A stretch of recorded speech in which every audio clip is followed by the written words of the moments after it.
This club's about winning trophies.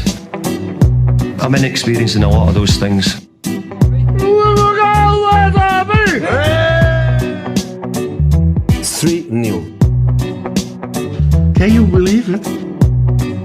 Almost lost the cup and you win it. The new European champions, the treble, the dream come true for you. Oh, I can't believe it. I can't believe it. Football, bloody hell. But they never give in. And that's the winner. Welcome to American Red Devils podcast. I'm John. I'm Alex. And we are bringing you the best Manchester United news from this side of the pond. Ooh, sir, how you doing? How you doing? Oh, August 1st, we are into the dog days of summer, but United finished the season in third place. We are playing in the Champions League next season. We're full on Muppetry, and now we're looking forward to Europa League action. You ready for some silverware? Can't wait. A trophy would be fitting to finish out this crazy year. But again, I'm riding high on the Pip and Chelsea vibes there. Absolutely hate the Chelsea scum. They lost today to Arsenal. What a joke. Absolutely enjoy talking smack to Chelsea fans. Super Frank, how you doing, Super Frank? Super Frank, and we're going to be hearing about Super Frank all summer. It's still going to be wrapped up as a victory. Great season for them because, you know, the bar is just a little bit lower when you're coaching Chelsea. But who cares about them? Watching them lose today against Arsenal. It was just, it made a great week even better. So a lot of good things happening in Manchester United at the moment. It looks like things are picking up on the transfer side. You know, let's see if Woody can put his money where his mouth is. At least the smoke is coming. There's a lot of it.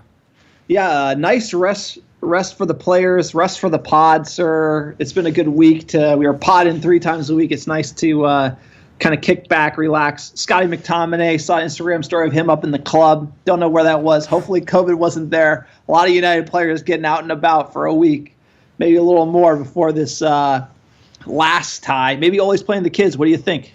It's very likely. You know, I think Scotty boy, you know, we all have a lot of good things to say about Scotty McSauce, us included.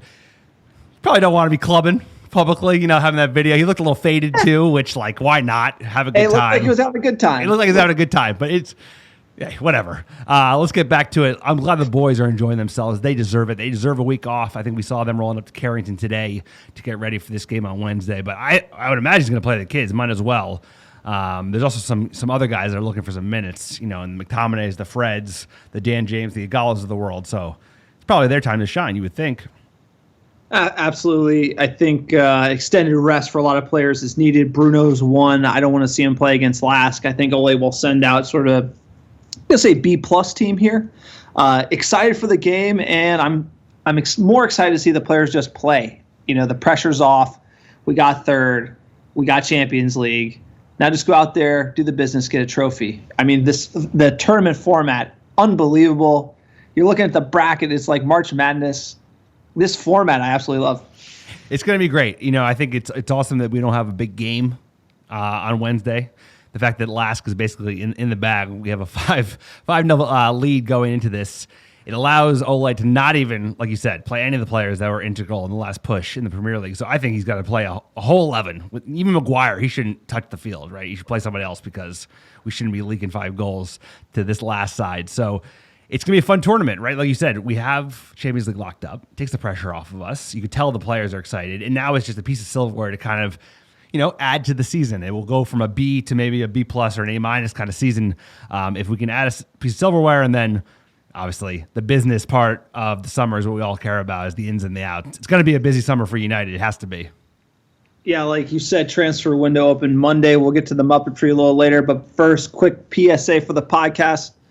Little remote pod here, sir. Your wife has come down ill out of precaution, you know. Hopefully she feels a lot better. I don't think it's COVID, but, you know, can't be risking it here. Can't have 2 pod hosts down.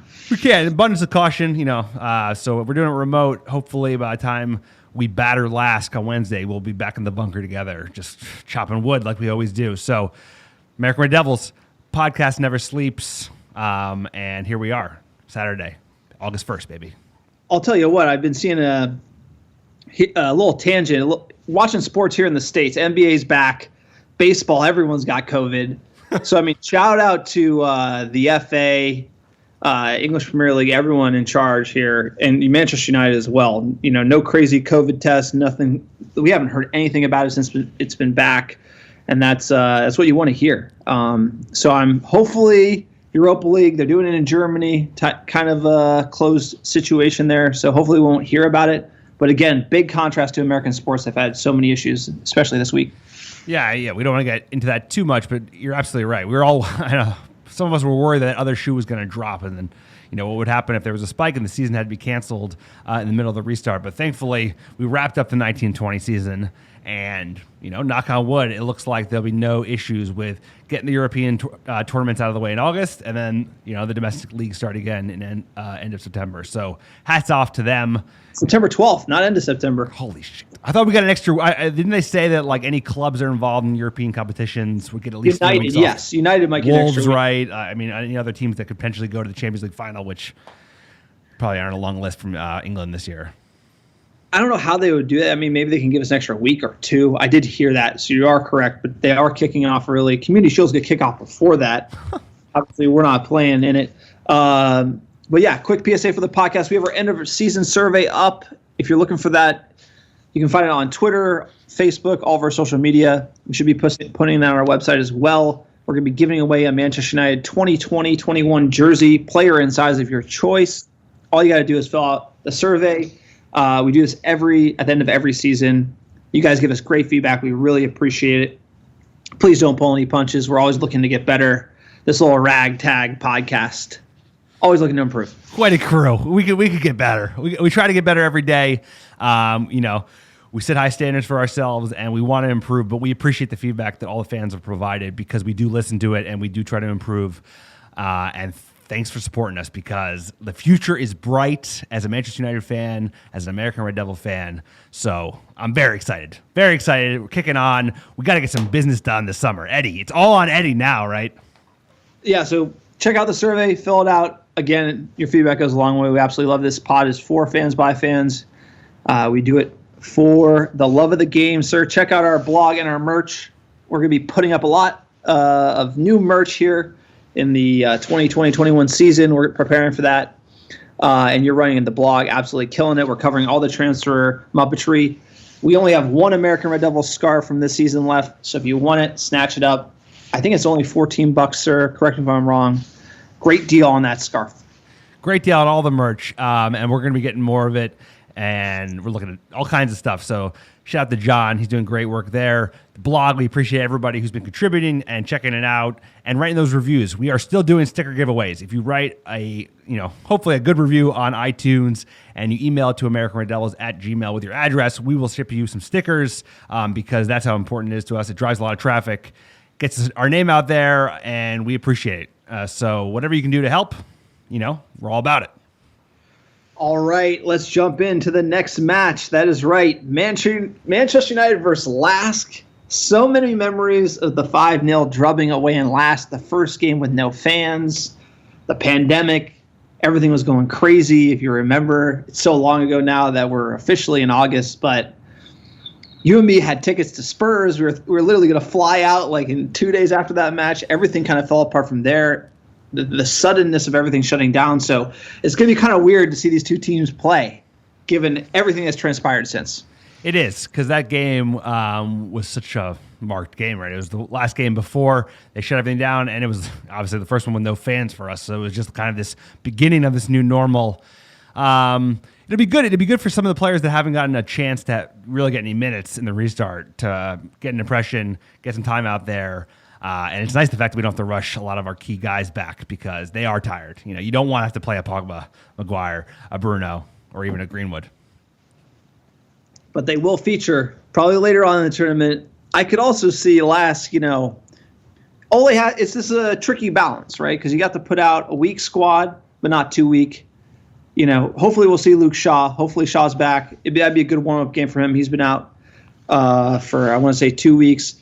It's going to be played at Old Trafford. The rest of the games after this round will be played in Germany at a kind of a variety of stadiums. Champions League is being played in Portugal, so we'll be there next season. Wednesday, August 5th, 12 p.m. Pacific. Great kickoff time here. And we only faced Lask once in our club's history, and we beat them 5-0. So We should be pouring it on another 5. We got, obviously, you're playing on aggregate here, so there's not much to worry about. Igalo, James, Mata, Pereira, and Greenwood all scored in that win. If you can imagine it, Pereira on the score sheet. Last game before COVID break, Igalo absolutely was awesome in that game. Unfortunately, I haven't seen him feature much at all. So I'd like to see Igalo get involved in the Europa League competition. Lask finished 4th in the Austrian League this year, so they're kind of on the decline. Don't know what they're going to show up with, but I'm pretty confident. And a little history on Lask. They're called the Linzer Athletic Sports Club, known as Linzer ASK or simply Lask, sir.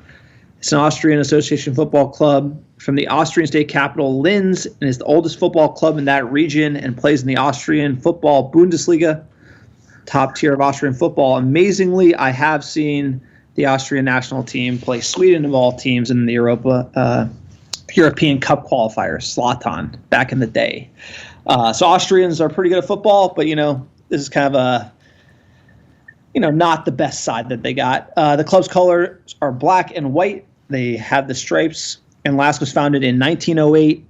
And then 1965, they became the first team outside of Vienna to win the Austrian football championship. This is only a championship to date. They only got 1 trophy, sir, so we should be doing them pretty dirty on Wednesday. I mean, we did them 5-0 with the backup boys last time. I mean, if we're going to do a rung lower of players, I would imagine it's going to be a similar squad that lined up before football shut down. So hopefully it's Mata. I would like Igalo to continue to feature, right? We did extend that loan for a reason. So he should be contributing some goals. Get James some minutes, get McTominay some minutes, Fred some minutes. I like to see us shake up the defense a little bit, maybe play Fasu Mensa. So this is great. It's a great opportunity to play some of the boys who haven't gotten a lot of games because we can't be bottling this. We can't be bottling a 5-0 advantage at Old Trafford. This is a real easy breakdown. What are the tactics? You want to hear the tactical breakdown, sir? Hold the line. Score more goals. Yeah, absolutely smoke them. Physio room, we got a few injuries here. Twanzebe.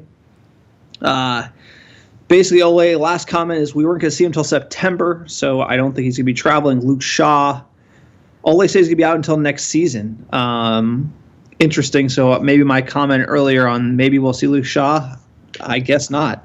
Hopefully he's not eating those meat pies. Keeping them impossible, Luke Shaw. Keep those impossible meat pies nearby. Phil Jones. See ya. He still plays for Manchester United, really? Allegedly. Basically, no return date for him either. I do think he's probably being shipped. I think the rumors are him and Lingard going. Given those injuries, what do you make of the lineup? Who do you got? Well, I'm excited to see some players that we don't often get a chance to feature. This is my lineup. I got Romero in the back. Who else? I got Timothy Fosu-Mensah, Bai, and then Teden Menji, the 18-year-old academy lad who is ready to take a step up. Apparently, very promising center back. And then B-Dubs as my left back. I'm going to do a midfield of McTominay, Fred, and Mata, and a front 3 of Chongy Boy, Igalo, and Dan James. All right, I'm going to do Romero. I'm going to say B-Dubs left back. Bai. I'm going to say Maguire. He makes the debut. You can't be leaking those goals. I'm going to say Aaron Wan-Bissaka as well. McTominay, Fred. I'm going to do Mata, Greenwood. You got to play Rashford up top at number 9. I'll play Dan James on the left, sir. That is what I'm thinking. A little stronger than your team. Why not give him a run? That's kind of my thoughts there. Viva Galu. Poor guy. Poor Nigerian. Hasn't gotten to start. He probably deserves it. So I think he's going to start. We'll see. Rashford, come on. I think you're right. I just maybe I would 5-0. 5-0. We're rolling in 5-0 against Lask. They're fourth in the Austrian League. I don't know. I like to get reps for Rashford at 9. I like to get reps for Greenwood at 9. Maybe I'm just selfish. Maybe I'm thinking about playing FIFA. So I think your squad's probably more right than mine. Well, you just want to pad, because I think actually Greenwood's in the running for the Europa League Golden Boot. So that you just try to pad those numbers. And I think if you started him at home against Lask, he might get a couple goals. Yeah, I don't disagree. Igalo probably gets the nod. I think Greenwood on the right, though. You have Chong in there. I think Chong's coming off the bench. So, yep, fair enough. Pick and choose. I don't think it's going to be easy to call this starting 11. Your guess is as good as mine. Sir, booking the bookies. Manchester United to win -417. The draw +500. Last to win +1,000. Clearly, if they win, it doesn't even matter as far as Europa League as it's on aggregate. And we have 5 away goals. So they got to score 6, I think, to have a chance. And we have to score none. I'm feeling confident. They have to score 5, and we have to score none for them to tie, basically. Yeah. So feeling pretty confident. That's why I call it an 18-year-old academy lad to start in the back. Okay, what is your score prediction, sir? I think it's, United never really gets rolling, but even then, we still score 2 goals at home, keep a clean sheet. United roll on, head into Germany. What do you got? I'll say, dude, we're definitely good for a goal. I mean, it doesn't matter. We give up goals like easy when they do matter. I'm going to say 2-2, something like that. Only because it's like a friendly. We're playing a lot of young kids, and we'll get a few. They might get 1 or 2. I was going to say 2-1, but I'll go 2-2. Looking at the bracket, if you haven't seen it, we'll tweet it out. The finals bracket is unbelievable here. Set up like usually they do a redraw before this, so actually we don't see this type of bracket set up. You can see right now, if we beat Lask, we're going to be playing FC Copenhagen most likely. Then in the other bracket, you got Wolves, Roma, Olympiacos, Sevilla. We owe them 1. Sevilla. I want to play Sevilla so bad. So interesting enough, actually FC Copenhagen is down a goal. But I do rate FC Copenhagen, studied abroad in Denmark, been to a few games at their stadium, sir, as well. So I'd love to see us play FCK. They're easy to. Either way, we got an easy match. Next match is easy. No, it should be a stroll, and then it starts to get a little bit more interesting once you get to that other round, right? When you progress past Copenhagen or Istanbul, it's going to be either Wolves, Roma, or Sevilla. And I have a feeling it's going to be Sevilla because revenge. Remember that Sevilla knockout with Mourinho? That still leaves a bitter taste in my mouth. And I would love to beat them in the Europa League. It's a tournament they love to win, and I would love to knock them out on our way to actually lift in the silverware. So this is absolutely a riot. The other team we could play is Istanbul Başakşehir or FC Copenhagen. I mean, like we gotta beat Lask, then we gotta beat those. We got a good draw. The Battle of the Scrubs, and then we get to play them. So again, you could play kids there. I bet Ole's gonna play full string, right? Then you get into the semifinal, and the semifinal is interesting. So we could see Wolves, we could see Roma, we could see Sevilla. I think those are the 3 of those 3 teams. Who would you want to face the most, and who would you want to face the least? I'm gonna say Olympiacos doesn't make it. You got to cut them out, I think. Yeah. I want to play Sevilla the most. By far, I want to beat Sevilla. Like I said, because the revenge for a couple years ago, for them doing us dirty like they did at home, that leaves a really bad taste in my mouth. The team I do not want to play is Wolves, because I think we're a better team than them now. Maybe like 6 months ago, I'd be even more, afraid to play a Wolves team. But they just are a boogeyman. They're a tough team. You want to play them? I want to play Sevilla. So there you go. We'll get one of those 2, I bet. I'm going to say the team I don't want to play is the team I want to play. I don't know what kind of answer that is. Absolute madness. That does not work. Just like the Leicester game, big match. I like that big match. Wolves, Manchester United, semifinal Europa League, going to the final. Like, let's beat them. Let's beat them convincingly. A well-rested Pogba, well-rested Matic, well-rested Bruno. Dude, I'm confident in the boys right now. Let's beat the boogeyman, whether it's Sevilla or Wolves, get into the final. Looking at the other side of the bracket, names that just come up: Inter Milan, Bayern Leverkusen. Those are really the 2 heavy hitters.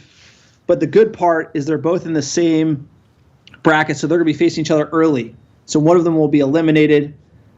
Of that side of the bracket, who are you worried about? Inter Milan, Leverkusen, Wolfsburg, Shakhtar, FC Basel. We're not worried about the Swiss, right? I mean, I'm worried about Inter just because of the old United players. Like, Big Luke, bullying Lindelof, bro. Like, come on, dude. He's pretty big, and he's playing some pretty solid football at the moment. Ashley Young, he'd love to throw in some crosses that just, like, you could see Lukaku just dunking on us. So I would love to beat him, but that would be the team that, like you said, kind of don't want to play him, want to play him. A final with us versus Milan would be an awesome final. That'd be unbelievable. It would be great. It would be great. I'm getting chills thinking about that.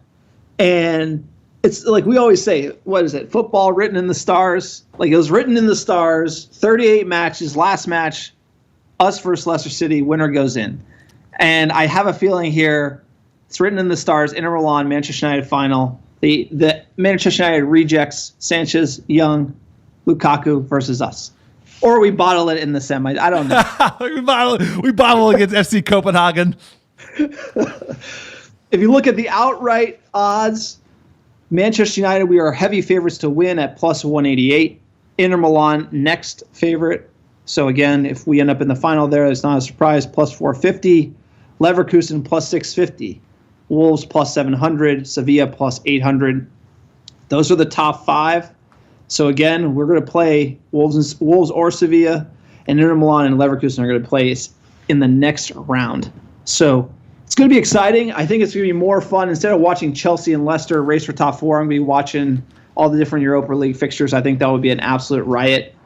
When I'm looking at Manchester United at the moment, I have to feel good on form, and I think we can go deep very easy. I don't know. You have any reservations about our ability to show up in Europe? It's a unique tournament, right? We're kind of going to be playing away. We're going to be in Germany. Like, we're going to play in Cologne next. So I mean, it's our tournament to win. It's a great position to be in. We have no pressure because we are in Champions League. We're locked in. We're set. Finished above Chelsea. Now it's about getting a silverware, getting a trophy for Ole. He needs that. I think that's a good way to put a stamp on the season as a out and out success, right? It's like you finished in the top 3 and you want a piece of silverware. We're kicking on for next year. We're going to keep investing. So it's good. It's like the best of both worlds, right? It's like a trophy that we can win, and if we lose, it's no big deal. But if we do win it, it'd be nice to win. So I'm excited about it. It's also just like it takes the pressure off. I'm not going to be sweating the way I would have been if this was like make or break. We need to win it in order to make it into the Champions League and sign Jadon Sancho.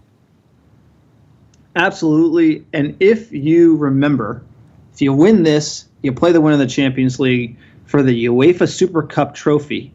If you haven't you haven't seen the UEFA Super Cup trophy, you want to see it. It's absolutely, I think it's one of the best looking trophies in sports, sir. If you haven't seen it. I don't know if I've seen it. Catching me off guard. I don't know if I've seen it. We played for it, right? We played for it with Mourinho after we won the Europa League, and we should have won that game, I think. But it'd be good to win. Any trophy you can get, all about it. Pad that locker room. Pad that trophy room, baby.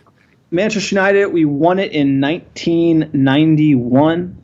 Sir, that is the only time we won this trophy, so it'd be nice to add it to our locker. Who knows who we could play on the other side of it? I haven't really looked at who's in the Champions League yet. We're not that high class of a club just yet, so I'm not following the Champions League that closely. I'm not that worried. Let's worry one thing at a time, right? But yeah, I mean, that would be a huge match. I just let high-profile matches for our club to put our stamp on world football. That's what I want. Winning this trophy would be one of them. Playing UEFA Super Cup as a result of that, too. Hey, also stealing Champions League place. We already got one. Then we win the trophy. That's great. No, I didn't even think about that as well. So it's nice to win silverware. It's nice for the boys to feel what it feels like to win silverware, right? A lot of these players haven't won silverware yet at Manchester United. Some of them have with previous managers. So them doing it together as they kick on and keep building, a foundation for further growth. It's really important. I think it's just like it adds that winning mentality we talk about so often. So it's kind of a big deal. It's a big deal. You don't win it, it's no big deal. But if you do win it, I think it can add a lot of momentum to the team. Wants his trophy. Sorry, Ole Gunnar Solskjaer. Yeah, he does. He needs it, right? As a Manchester United manager, you need to be holding up pieces of silverware. And like you said, it won't matter if we don't win it, but if we do, it will matter a lot. Because, that photo of Ole with the trophy, that'd be huge. Everything he's done in the last 18 months with this team, I think it will cement everything that we're going to do in the summer window as well. So I think this would be huge for Ole to lift a trophy as well. Yeah, and I think it just you go from strength to strength, right? You finish the league unbeaten. FA Cup today, right? It just makes you realize that was a trophy that was there to be had. Those two teams are just so average, and we're just such a better team. So whatever, we're over that. But the Europa League is the same thing. No, it does matter. Winning the FA Cup, that's a big one for him. Just come into Arsenal. Arsenal had a shit season in the league. I haven't seen Arsenal fan TV, but I'm sure they're loving it, right? Because they're like, oh, he got a trophy. He's on his way. I think it's important for Ole to prove the people that are saying, third is not enough for United, which I do agree with. But you have to also look at where we came from. you can't judge Ole on doing the double just yet, because you look at that team, you look at what he's done with it. We had to get a lot of players out. We need players in. It's a process. You got to believe in the process. We're seeing the improvement. I mean, we've already seen the improvement. Finishing third is the improvement. It's like right there. It's the progress on paper, and there's no doubt. This season is a success already. It will be because of the way we finished, right? 14 games unbeaten. We didn't just come third. We didn't just stay third. We came back eighth. You know, it's like we were down 16 points to Leicester at the turn of the year. It's like we fought tooth and nail, and we did it the hard way, right? Like it was. You rewatch it. There was a thing on Reddit. It was actually pretty good. It's about like all the moments between when Bruno joined and finishing in the league, and it's just like all the big moments in every big game, and it was just a nutso run. And we should be proud of it because it's a big deal. You know, it's why we are third, and it's why we finished above Chelsea, and Leicester are playing the Europa League, and they're going to the freaking Kazakhstan next year, because it's about your medal at the end. And it's not how you start, it's how you finish. And now let's just keep going. August, have it be a fun tournament and just win Europa League. Hashtag Board FC. All right, sir. United in the news. We have some transfer news, some crazy speculation here. There's only one article, really. Multiple sources. Everyone's talking about it. Monday hit. Window opens. Sancho to Manchester United. Sancho. Alex, you're a big fan of Jadon Sancho. Give me the latest. What is going on in the transfer sphere? So from what we're hearing, so Jadon, he's a player that I didn't want to get too invested in, too excited in. You know, I made that mistake before. Holland, I was watching all the videos, watching all the goals. You know, you get too excited. I haven't done that, and I'm not going to do that until he holds up a jersey. But that being said, all I can tell you about is what we're hearing about this transfer. And the rumor coming out of Sky Sports is that the two parties are increasingly confident that a deal can be had, and much more confident than they were a couple weeks ago. And that's probably due to one thing, and the fact that Manchester United finished in the Champions League, right, have 100 million more pounds than they would have had if they hadn't. So obviously they're looking to do a deal. And the rumor is that they're going to break the British transfer record.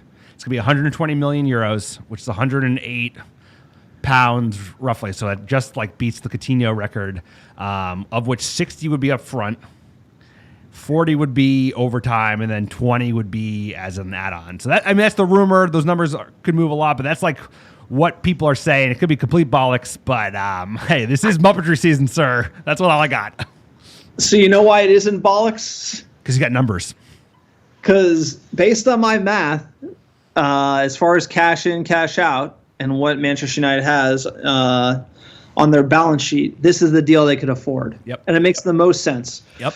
Right. So, I mean, like when I run the financial analysis, you can get a rough estimation. Clearly, there's a lot of things behind the scenes that the club can pull on, and they know exactly what the receivables are. So I can't get the exact numbers, but I can have a ballpark figure. And with Champions League football, and with what it looks like, maybe fans coming back, and when the vaccine will be, we'll get more on the conference call later this in September, basically.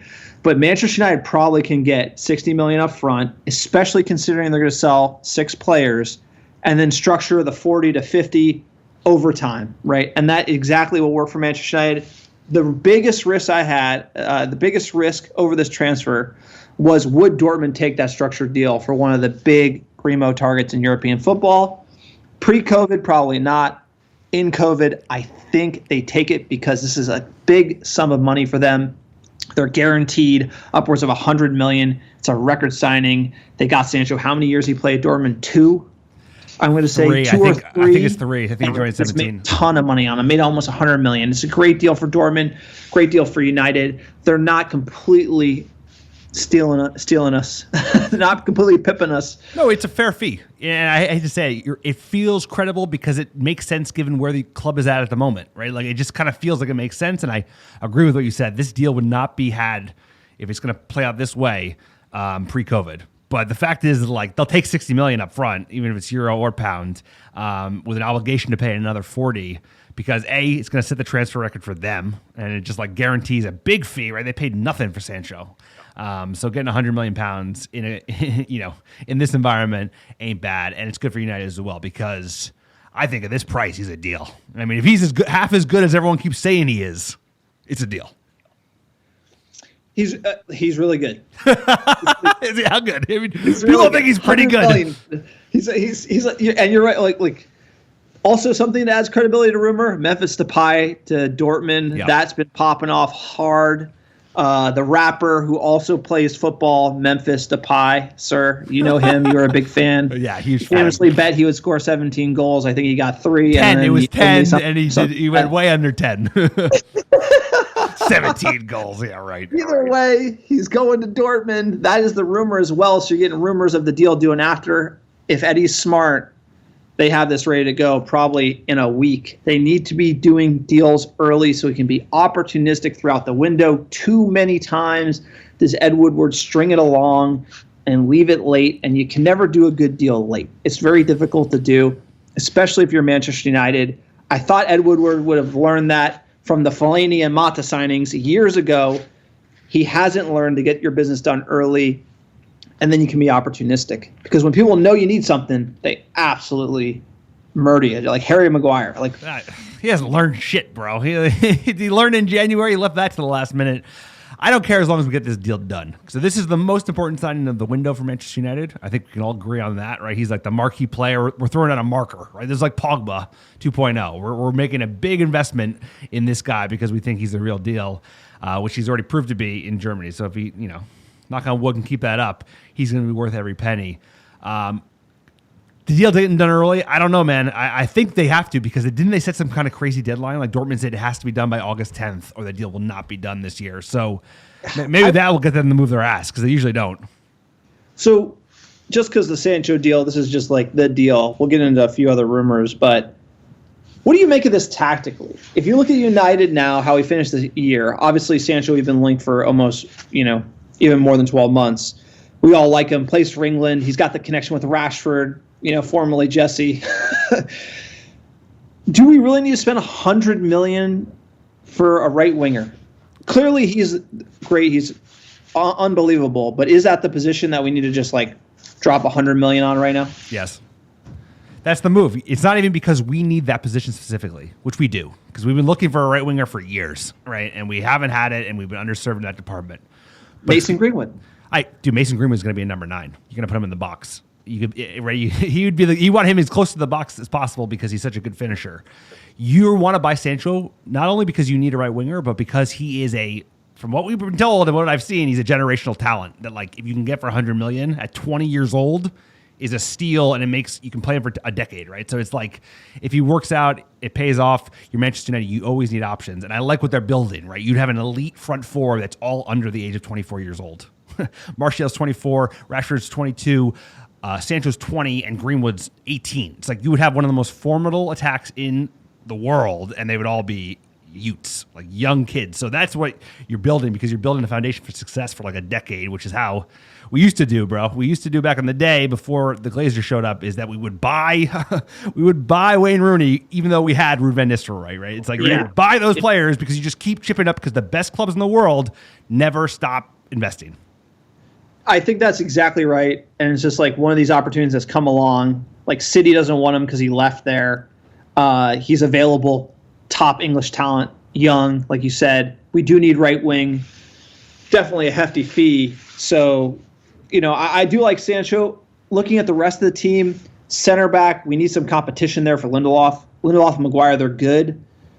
But I think they need someone to light the fire, a bit under their ass because they can get complacent. And then obviously CDM, who knows how many players we're going to plan on getting, but that's kind of where I would look at it. Clearly you do this big deal for Sancho, you might not be able to get a CDM, so you might be riding Matic, McTominay in the next season. I'm comfortable with that. Center back too, I think we're going to need center back and right wing. That would probably be the window I'm thinking. That's the priority. If you could get this guy we're about to talk to in a second, sir, I'm very excited about him as well, if we can pull that off. But if you can pull off Sancho and the center back we're about to mention, that's a hell of a window. We're because we could use a CDM, we could use another attacker, we could use another striker, but I'd be comfortable because those are the immediate needs. Is we need Sancho and we need a backup in center back immediately. I totally agree, but I think if you look at the run-in from the prior this last season, is depth was the issue. Right, so we're going to be playing Champions League. We got 2 cup competitions. We got the league. Everything. We're going to be busy. Not to mention the fact that there's going to be Euros. I don't know. They can do Euro qualifying next year, but there'll be internationals as well. We have a lot of internationals. not a lot of breaks, a lot of minutes for a lot of players. Like, for example, who's our backup right back right now? Timothy Fosu-Mensah. I know, but don't you need, like, it's almost like we need that extra depth of player, right? Like, we signed a center back, he's going to be a backup. We signed a right back, like, it really should be Delo. But if Ole doesn't rate him, get Delo out, get someone in. I think we kind of need these squad players who we can rely on for the heavy fixture schedule a little bit as well. We lack a little depth. Like, the starting 11 is going to get there, especially with Sancho, but I do think we lack a little depth in certain roles. Like, left back, I think we're solid. Right back is one. CDM's another. You could also argue number 10. Mata's getting old. There's still some staleness in the squad that's got to be rotated, right? No, you're right, sir. I think we were kind of discounting. I was discounting my expectations for the window, right? So if we got 2, that wouldn't be the worst thing in the world. We should do 5, right? If you think about it, we need like a Sancho, this guy Gabriel. We need a Van de Beek, right? We need like someone who can play kind of all over the pitch, like a 6 and 8 and a 10. You would like another defensive cover, whether it be someone that can play left or right back. So I agree. We do need to strengthen quite a bit because, right, you're going to sell Phil Jones, Smalling, Alexis Sanchez. You're going to sell Lingard. You're going to sell Mata in theory. So it's like, some of those players you would replace with youth that are coming up. There are a lot of talented players that are on the up, but you do need to freshen it up, right? You need to bring in bodies. I do think that we're going to see it's a shorter off season. There's financial uncertainty. I think we're going to see not a lot of signings. We're going to see United try to do a lot of deals, getting players out. So I even think that this season we're not going to be a finished article. This season, 3rd and 2nd is probably the mark. See if you can make a run in the Champions League, maybe win a cup competition. I know it's sad to say that, but I just don't think we're going to get that full rotation out of the squad we need in this short of time, especially in the uncertainty around when fans will be back and what United's revenue situation is. Also, let's just look at track record, Ed Woodward and Matt Judge's track record in just moving bodies is not good in general. So I'm discounting the crap out of them because I'm not expecting them to do much. So we're likely not going to be competing for the title next year. As long as we are, within a sniff, we don't have to be up there, but we have to be close and we have to be in the top Chelsea. 4 the entire season. Beating Chelsea. I don't know. I think Liverpool is going to have a down year next year, right? You can already see it. They won the title. They've been kind of fucking sliding pretty hard.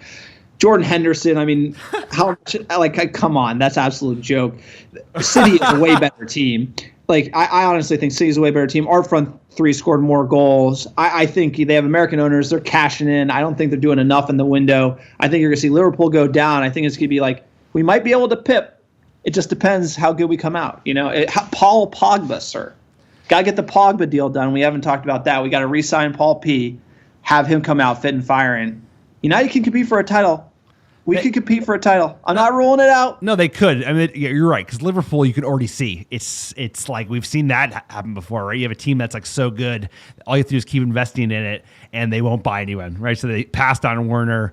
Their front 3 is old, man. It's 29 years old on average. So they should be freshening it up. It's the teams I'm more worried about is actually City, because they're going to splash cash, right? They basically just ruled that financial fair play is a joke. So spend all the money you want. And then Chelsea, right? Money's got to be laundered by those Chelsea crooks, and they're going to spend. So it's I think we have to spend to keep pace, but we also have Pogba. If we retain him, get a couple additions, the players we have to just keep kind of mentoring them, getting them better and better. This is an exciting squad, either way. Future is bright. I got a hot take for you. Super Frank gets fired before Christmas next season. They're going to spend £200 million. Super Frank gets fired. Werner's the new Torres. That's all I gotta say. Yeah, we'll see. We will see. See if you can get a bet going with London's Blue podcast. See if they'll take that bet. It reminds me of the LVG, buying too many people. That's not good for business. They finish the season kind of on a low, buying too many people. Super Frank's they're gonna be shit. Liverpool's gonna be shit. It's man shitty I'm worried about, sir. Yeah. And shitty. They got away with that ban, so they're gonna be coming out hot. Next bit of news: Gabriel Magalhães, the Brazilian 22-year-old, apparently his representatives jet into Manchester, hot and heavy yesterday. A lot of different sources: Sky Sports, United, Everton interested, Arsenal as well. A bunch of teams looking at defenders. You say, who is Gabriel Magalhães? Plays for Lille. offers around 27 million pounds, 6'3", sir, center back. Watch the highlight video. I did the blog last night. I was going to write a blog slating this kid. I didn't know anything about him. I was going to write, like, we need Kubali. We need Tarkowski, maybe from Burnley at the worst, right? Where Manchester United, we should be buying, like, top defenders. Watch this kid's highlight reel. Looks pretty good to me. I think he'd be great. Slot in that third spot behind Maguire, Lindelof. Light a fire under their ass. Brazilian defender, tall. He looks up for it. Sir, I'm confident, very confident. Exactly what we need at the back, and he's left-footed. So sign me up, 27 million. Get it done, Eddie. I'm hot and heavy on this all day. I mean, I didn't know nothing about him. Those are usually the best kind of signings, but he's a unit.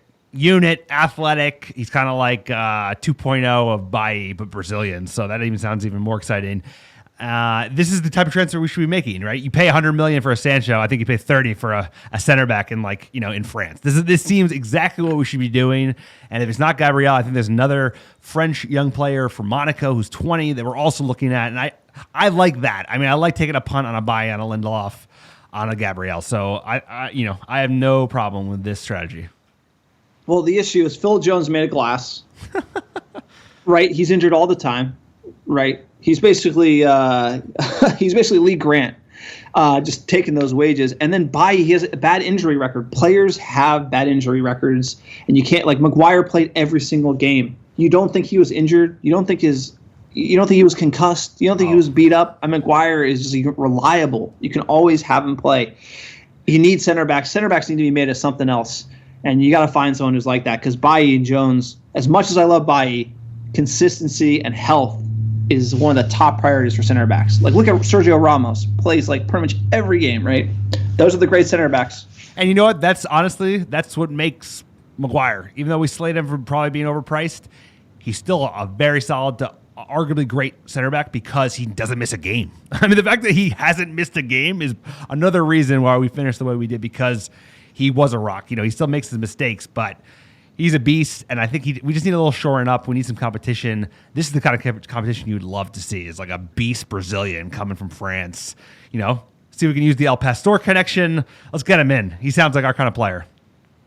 All right, sir, jumping into fan questions. We really appreciate the tweets and all the banter you guys send us every week. It's absolutely top-notch. Jumping in here, sir. I try best with the Twitter handles. Be light on me on the criticism here on the pronunciations. At MattFox722. Quote, who would you get to replace Ighalo when he leaves? And if it's Greenwood to take his spot, do you think James is good enough to back up for Sancho on the right wing? Great question. Ighalo's leaving in January of next year. That's something that we haven't discussed. We need a number 9. Right now the pecking order probably goes Martial, Ighalo, Greenwood. I think Ole is thinking about that. Maybe when he did the deal, he was thinking, hey, Greenwood's going to come at 9. Who can play backup right winger? Especially if we're getting rid of Lingard as well. Yeah, I mean, I think Greenwood can play on the right. I think you'll see him play up more up front just because he's such a clinical finisher. But, who would I like to see in versus who do you think United will bring in? It's two different situations, right? If I was playing FIFA and like career mode, it'd be one thing. But I feel like a United in this day and age, like a Joshua King, 28 years old, Bournemouth got relegated. See if you can pick him up on a cheap. Yeah, obviously he's got the Norwegian Ole connection, former United Academy player. It's just that would make sense. You could probably get him for a good price. I'd love for us to splash cash on a big name striker, like a Dembele down in France, but I don't think we're going to do it. So that just feels like a more likely route that this United team might take in the next 12 months for shoring up strikers. Do you think James is good enough to back up Sancho at right wing?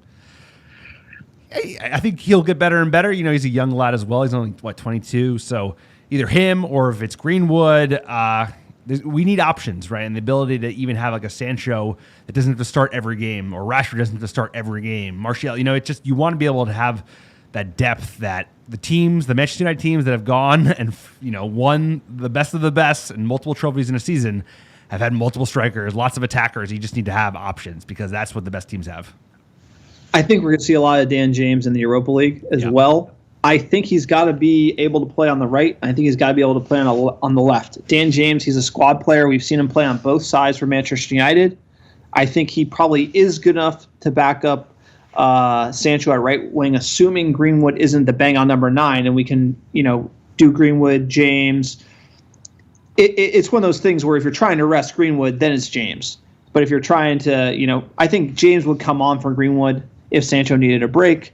I also think Ole will mix it up a little bit. Probably James is the bang-on backup for Rashford on the left, and Greenwood is the backup for Sancho on the right. As far as a striker goes, I like your thoughts on Josh King. I think COVID's going to dictate that. Again, I'm probably looking at a January transfer window deal. I think we'll take a Gallo through at the end of January, and then we'll look for a new striker in that January transfer window. Yeah, I don't think they're going to move on a striker. I think they, like that priority we talked about, Sancho, center back, and then probably midfielder, whether it be a CDM or someone who can play a little bit more advanced or kind of a box-to-box. So I would imagine that'd be priority. I'd be very surprised if we picked up a striker in the summer. Okay, this is a good one. At Dave Paz on Twitter, 2 questions for you. I know we have our own opinions, but if you can buy 3 players, money is no object. Who do you buy? 3 players, money is no object. Manchester United, like Manchester United of old, you buy the best players in the world. You don't care about money. Who do you buy? First on the list. Sancho. Sancho. Easy. Mbappe. Are you kidding me? I buy Sancho, bro. He's 20. I think Mbappe's 21. And we got Greenwood. Sir, what's Did you ask? You go first. How about this? You go first. Give me your 3. Give me 3. Give me 3, Bo. Give me 3. No, I'm saying that my first. You said number 1 is Sancho. Yeah. Sancho. I said Mbappe. So he's your number 1. Okay. So keep going. Who's your number 2? Number 2. Who's your number 2? Van Dijk. De Bruyne for sure. De Bruyne. That's and then probably Van Dijk. So it'd probably be for me Mbappe, De Bruyne, Van Dijk. Holland, he might be a player. He looks like a madman. I would take Holland, bro. He's going to be insane. Great question. And which 3 players do you think we will actually buy with the Glazers' money? I think we commented Sancho, Gabriel, that defender, and then maybe a Van de Beek. That would be a dream window, honestly. Yeah. Given our expectations right now, a dream window. We just talked about a dream window, but if they pulled off that would be an A window. Just knocked it out of the park. And obviously shipped a bunch of players as well. Shipped. All right, next tweet at United_glory. If United were to sign only 3 players this window, who would be your preferred 3? I think we just touched on that. Who would be close to 4th on your list just in case Ed decides to sign 4? So I think we talked about the 3 being Sancho, Gabriel, Van de Beek. Who would be your 4th if you got greedy? This is kind of like a ode to our boy Phil. I like the Thiago transfer because I like his age, his experience. He's out of here, bro. Give me a chance. He's a good option. He's actually a winner. He's won a bunch of stuff. He's got a bad attitude. He kind of has that Herrera grit that I like, and I think it'd be a good option. And you could get him. I think he's on the free right now. So I don't know. That's the one I like. I'm gonna mix it up. If I could get 4, it has to be a number 9. Right? It has to be a number 9. It has to be a budget number 9 because we're broke. So it's probably a Josh King. Troy Deeney, your boy. Troy Deeney got relegated. Shout out to Watford. I think it has to be a King, Josh King. I don't rate him, but I'm trying to think of what they would actually and could afford. At CJ Saz on Twitter, quote, how many PL games does Greenwood start next season if we sign Sancho? Great question from CJ. What do you think? I think he starts 22 to 25 games. With that, he's gonna be rotated quite a bit, but also Rashford's gonna be rotated. Martial, it's I think they're all just gonna kind of be this kind of attacking vortex. He said start. I said 22 to 25 games. 22. Of the 38, you're gonna say Greenwood starts 25 with Sancho, Martial, and Rashford. You heard me. I think he might be our leading scorer. I think he might be our leading scorer next year, sir. I think he could score 30 goals next year, dude. If you think about it, you look at how he's been playing and how few minutes he's had this season, and really it's all been since the restart. I mean, he had some great goals before the restart, to be fair, in a lot of those Europa League ties, but he just didn't have that many minutes. There's always a lull. There's all young kids. They come You're on the right. scene. They kind of pop off. Even Rashford, like kind of like have a little lull. I think you're going to see Ole try to take the pressure off Greenwood. He'll come on super sub more than anything. I'm going to say it's more like 16 starts in the league. If everyone stays healthy. If there's an injury, Sancho goes down, I could see him getting up to 20, 25. Next tweet here, at Burkett Mets, quote, make sure to soak in that Europa League anthem. Hopefully only have 4 more times to listen to it for a long time. Always at the wheel. And the radio is playing the champions. So, yeah, that Europa League theme song. I don't even know what it is. It has one? I didn't even realize it had one. But I tell you what, re-listening to the last podcast, it almost brings you tears in your eyes. It's like borderline emotional listening to the Champions League music after all this time. So, exciting stuff. At Glazers Out FC, love that handle. You get a hashtag Glazers Out scarf from americanreddevils.com. Click on store. Quote, why are you guys sold / hyped on Sancho? Just curious about your thoughts. Sir, why? That's a great question. I mean, part of we're drinking the Kool-Aid hard. We're all like Sancho's the next coming. We got to get him at all costs. We're so pumped on him. Why is that the case? I mean, mainly because everyone else seems to think so. And if you look at his stats, they are like quite elite in terms of like most productive in Europe, especially for his age, right? He's in like borderline Messi, Lewandowski, Ronaldo category. For his age, I know it's Germany, but it's still, Germany's not bad. It's not the French league. And his production levels are just insane. So I think like for that fee, the fact that like Coutinho got sold for like within the same amount of money, a Dembele got paid for more. It's just like, that seems like a decent fee for a player of his talent and his age.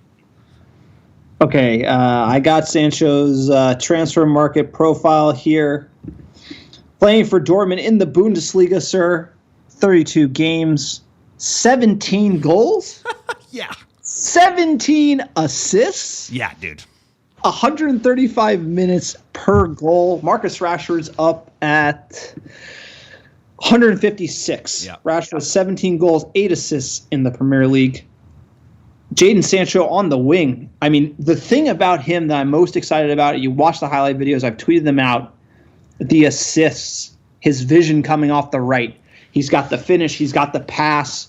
Right now, Aaron Wan-Bissaka, he's doing a lot of the crossing for us. Greenwood kind of tucks in, but having that person for pace, absolute. He's got turbo boost to the nines. He has a killer ball, too. His vision, young English talent, plays with Rashford. They got that connection. I think he'll slot in great. I mean, dude, 17 goals, 17 assists. That's just in the league. He's 20. had 20 He's goals, 20. He's 20 years assists old.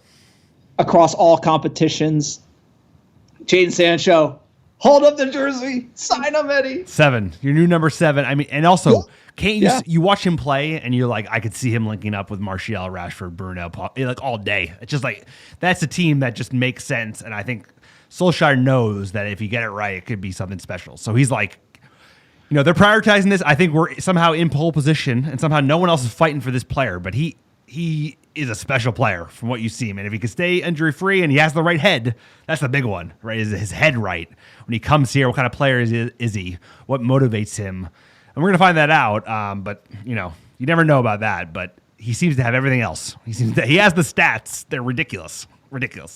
He can play on the left as well. I mean, he play also anywhere. played number 10, dude. He's played 10 for Dortmund. He's played on the left. Handful of games. You can switch him around. He's absolutely just 20. He's 20 years old. He's 20. 20. I honestly think he could. It's like he's a Wayne Rooney type player. If you think about for England and what he might mean to England. Same with Mason Greenwood. He's up there with Greenwood. To have Greenwood, Rashford, and Sancho in your team. I was thinking that. That's gonna be the future English front three. You would think. I Yeah. mean, And with that matters Sterling, because- right? But like that's pretty good. We always had big England internationals in Manchester United, especially during the heydays. Yep. Beckham, Scholes. It's true. That's the podcast. Rio, Rooney. Sorry. You got more to say? I got nothing. Look, it's been a great podcast. Thank you for everyone who's listened. We appreciate your support. Apologies for the audio quality. We're doing it remote. it's the timing isn't always right. We always talk over each other enough, but with the with the delay in Skype, we're kind of hampered here. So appreciate you. We'll hopefully be in the bunker, and when we recap Lask, we'll be covering all of the Europa League fixtures. It's gonna be a great tournament. We got transfer muppetry. Let's hope Sancho's announced next week. Sir, that would be absolutely. I mean, finishing third and then getting Sancho. I mean, oof. I might be dreaming. I might be dreaming here. Depending, let's not get ahead of ourselves. It would be an unbelievable way to finish an unbelievable year. Can United fans be that lucky? We will find out. It's gonna be all buttoned up in the next couple of weeks if it happens or if it doesn't. We really appreciate you guys. This is this podcast for fans by fans. We have no ads. It's just me and Alex doing it for the love of the game. If you guys want to support us and what we do have costs. We have hosting, audio equipment, stuff like that.